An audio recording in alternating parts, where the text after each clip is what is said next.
दोस्तों, चाहे आप हर महीने 20,000 रुपया या 2 लाख रुपया कमाते हों, यह जानना आपके लिए आवश्यक है कि अपने सैलरी से पैसे कैसे बचाएं। इसके लिए एक मजबूत प्लानिंग की ज़रूरत है। अपनी इनकम से पैसे बचाने से न केवल आपको किसी भी आपात स्थिति यानी इमरजेंसी सिचुएशन से निपटने में मदद मिलती है, बल्कि उम्र बढ़ने के साथ साथ आपको एक आरामदायक जीवन शैली जीने में भी मदद मिलती है। बेहतर वित्तीय आदतें यानी फाइनेंशियल हैबिट डेवलप करने, ज़्यादा बचत करने और कम खर्च करने के महत्व से शुरू करके हम आपको यह पता लगाने में मदद करेंगे कि खुद के वेतन से पैसे कैसे बचाएं। हालांकि वेतन की स्थिरता यानी स्टेबिलिटी का आदी होना आसान है। आपको ऐसे भविष्य की योजना बनानी चाहिए जहां आप या तो आंशिक रूप से बेरोजगार या पूरी तरह से रिटायर्ड हों। अपने वेतन से एक राशि अलग रखने से आपको जीवन में कई बाधाओं से बचने में मदद मिल सकती है। यह आपको और आपके परिवार को मुश्किल के दिनों में सहारा दे सकता है, जब आपके पास कोई एक्टिव इनकम नहीं होती है। दोस्तों, ऐसे कई कारण हैं जिनकी वजह से वेतन से पैसे बचाना एक अच्छा विचार है। आइए उनमें से कुछ पर चर्चा करते हैं। पहला, मन की शांति। दोस्तों, यह जानना कि आपके पास कठिन समय के लिए एक आपातकालीन निधि यानी फंड है जो आपको मानसिक शांति दे सकता है। अब दूसरे नंबर पर है बेहतर भविष्य। दोस्तों, आप अनिवार्य रूप से अपने वेतन से पैसा बचाकर अपने भविष्य का भुगतान यानी फ्यूचर पेमेंट कर रहे हैं, खासकर सेवानिवृत्ति जैसे दीर्घकालिक लक्ष्यों यानी लॉन्ग टर्म गोल के लिए। नंबर 3, देनदारियों को कवर करें। दोस्तों, अभी आप जो पैसा बचाते हैं वह भविष्य में आपके बच्चों की शिक्षा या अन्य देनदारियों में मदद कर सकता है। नंबर 4 पर है अल्पकालिक लक्ष्य यानी शॉर्ट टर्म गोल। दोस्तों, बचत केवल लॉन्ग टर्म गोल के लिए नहीं होती है, बल्कि आपात स्थिति से लेकर महत्वपूर्ण खरीदारी तक के शॉर्ट टर्म गोल के लिए भी होती है। अब नंबर 5 पर है अमीर बने। दोस्तों, भारत में अमीर बनने के लिए आपके अंदर नियमित रूप से बचत करने की स्वस्थ आदत यानी हेल्दी हैबिट होनी चाहिए। मित्रों, सबसे बढ़कर पैसा बचाना धन पैदा करने के सर्वोत्तम तरीकों में से एक है। वास्तव में भारत में फाइनेंशियल फ्रीडम हासिल करने के लिए बचत बुनियादी शर्तों में से एक है।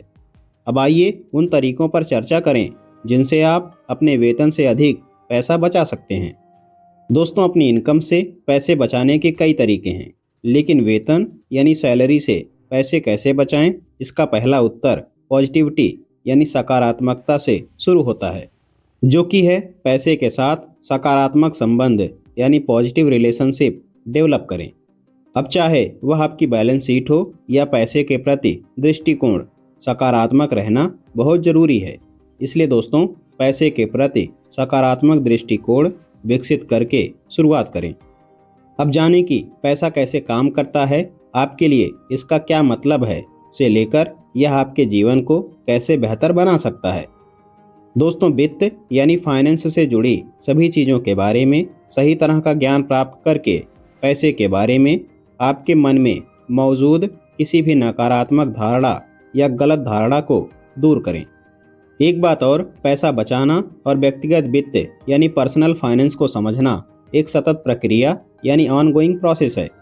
जब भी आप अधिक कमाएंगे, अधिक बचाएंगे और अधिक ज्ञान प्राप्त करेंगे, तब आप सीखेंगे, नहीं भी सीखेंगे और दोबारा भी सीखेंगे। नंबर 2, अपने खर्चों पर नज़र रखें। दोस्तों, जब तक आप इसका पता नहीं लगाते, आपको कभी नहीं पता चलता कि आपने कितना खर्च किया है। अपने खर्चों पर नज़र रखना बहुत ही ज़रूरी है, क्योंकि इससे आपको इसे नियंत्रित करने में मदद मिलती है। अब कुछ लोगों का अपने पैसे पर नियंत्रण नहीं होता।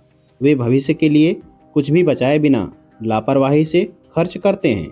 जब भविष्य की वित्तीय योजना की बात आती है तो यह सही तरीका नहीं है। आपको अपने मंथली खर्चों के बारे में समझदार होना चाहिए और अनावश्यक खर्चों को नियंत्रित करने के लिए उन पर नज़र रखनी चाहिए।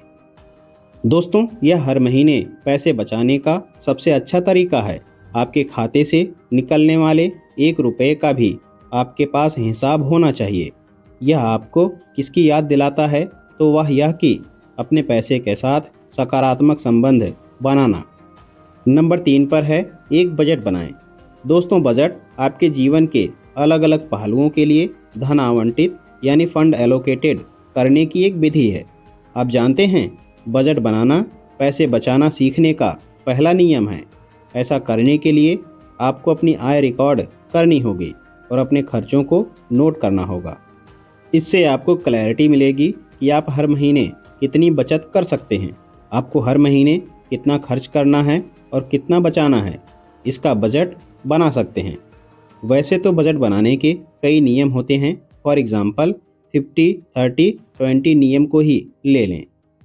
अब यह 50-30-20 नियम क्या है, इसको पूरी डिटेल में जानने के लिए इस वीडियो को जरूर देखें, जिसका लिंक आपको आई बटन में मिल जाएगा। नंबर 4 पर है वित्तीय लक्ष्य यानी फाइनेंशियल गोल निर्धारित करें। दोस्तों, वित्तीय लक्ष्य डिसाइड करने से आपके बचत प्रयासों को दिशा और उद्देश्य मिलेगा। यह मंथली पैसे बचाने का सबसे अच्छा तरीका है। जब आपके पास वित्तीय लक्ष्य होंगे तो आप उन लक्ष्यों को पूरा करने के लिए पैसे बचाने के लिए केंद्रित और प्रेरित होंगे। दोस्तों, यह आपकी आवश्यकताओं और चाहतों के बीच अंतर करने में भी मदद करता है। यह आपको लॉन्ग टाइम की प्लानिंग बनाने और अपनी सेविंग बढ़ाने के लिए सोच समझकर डिसीजन लेने की सुविधा भी देता है। अब दोस्तों, यहाँ 20 से 25 साल की उम्र वाले और 55 प्लस दोनों लोगों के लिए अपने अपने फाइनेंशियल गोल यानी वित्तीय लक्ष्य सेट करने के बारे में बता रहा हूँ, जिसको आप लोग अच्छे से समझ लीजिए। अब दोस्तों, 20 से 25 साल की उम्र वाले लोगों को अपना वित्तीय लक्ष्य कुछ इस प्रकार से बनाना चाहिए। जैसे एक आपातकालीन निधि बनाएं, शिक्षा ऋण का भुगतान करें, सेवानिवृत्ति निधि यानी रिटायरमेंट फंड में निवेश करना शुरू कर दें और घर पर डाउन पेमेंट के लिए बचत करें। तो वहीं 55 प्लस लोगों को अपना वित्तीय लक्ष्य कुछ इस प्रकार से सेट करना चाहिए। जैसे एक सेवानिवृत्त यानी रिटायरमेंट बचत निकासी योजना बनाएं, सेवानिवृत्त के लिए स्वास्थ्य देखभाल और बीमा प्राप्त करें, शेष ऋण चुका दें और जीवन यापन के खर्चों को कम करें। दोस्तों, ये वित्तीय लक्ष्यों के कुछ तरीके हैं जिन्हें लोग उम्र बढ़ने पर निर्धारित करते हैं और बाद में पछताते हैं। इसलिए ज़रूरी है कि आप इसे अभी समझ लें और इस पर काम करें। अब नंबर 5 पर है मितव्ययी यानी कम खर्च करने वाला जीवन जिएं। दोस्तों, आप अनावश्यक खर्च ना करने और अपनी क्षमता से कम जीवन जीने के लिए स्वयं को प्रतिबद्ध कर सकते हैं। जीवन के प्रति इस दृष्टिकोण में नई महंगी कार या फ़ोन जैसी इच्छाओं पर अंकुश लगाना भी शामिल है। ऐसा करने से आपको पर्सपेक्टिव हासिल करने और अपने बैंक खाते को विकसित होते देखने का मौका मिलेगा। हालांकि मितव्ययी जीवन में बलिदान शामिल है, लेकिन इसका मतलब यह नहीं है कि आप जीवन की गुणवत्ता से समझौता करें। अपनी क्षमता के अनुसार ज़रूरतों और ज़रूरी चीज़ों पर खर्च करें। अब नंबर 6 पर है इन्वेस्टमेंट यानी कि निवेश करें। दोस्तों, एक मजबूत वित्तीय नींव बनाने के लिए यह समझना आवश्यक है कि बैंक में अपने वेतन से पैसे कैसे बचाएं, जहां आपका धन बढ़ सके और सुरक्षित रहे। दोस्तों, इन्वेस्टमेंट यानी निवेश से पैसे बचाने और वित्तीय लक्ष्य हासिल करने में मदद मिलती है। यह समय के साथ आपकी बचत बढ़ाने में मदद करता है। दोस्तों, आप अपना पैसा स्टॉक, बॉन्ड या म्यूचुअल फंड में इन्वेस्टमेंट करके प्रॉफिट कमा सकते हैं। आप चाहें तो कंपाउंडिंग में भी शामिल हो सकते हैं। यह लॉन्ग टर्म सेविंग और धन निर्माण के लिए एक प्रभावी उपकरण यानी कि इफेक्टिव टूल है। दोस्तों, आज की जानकारी यहीं तक। बाकी का क्या ख्याल है आपका आज की इस वीडियो के बारे में, कमेंट बॉक्स में अपनी राय में ज़रूर दें। और आगे भी इसी प्रकार की इन्फॉर्मेटिव वीडियो देखते रहने के लिए आलोक दिनकर मोटिवेशन यूट्यूब चैनल को सब्सक्राइब जरूर करें। जल्द मिलते हैं एक और बेहतरीन टॉपिक के साथ। वीडियो को पूरा देखने के लिए आप सभी का बहुत बहुत धन्यवाद।